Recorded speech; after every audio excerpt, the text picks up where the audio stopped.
In this tutorial, I'll show you how to use ChatGPT with Confluence. Start by opening Confluence and navigating to the space where you want to create or update content. Next, create a new page or open an existing page that you'd like to work on. Once your page is ready, open ChatGPT in a separate browser tab. Use ChatGPT to generate content ideas, create outlines, draft documentation, summarize information, or improve existing text. For example, you can ask ChatGPT to create a step-by-step guide, write a project summary, generate meeting notes, or explain a complex topic in simple terms. After ChatGPT generates the content, review it carefully and copy the sections you want to use.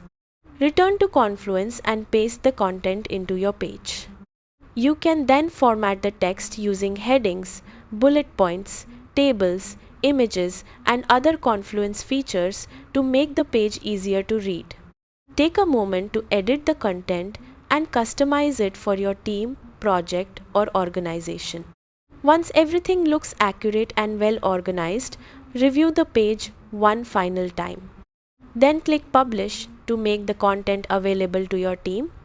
Using ChatGPT alongside Confluence can help you create documentation faster, improve content quality, and save time when building knowledge base articles, guides, and project documentation.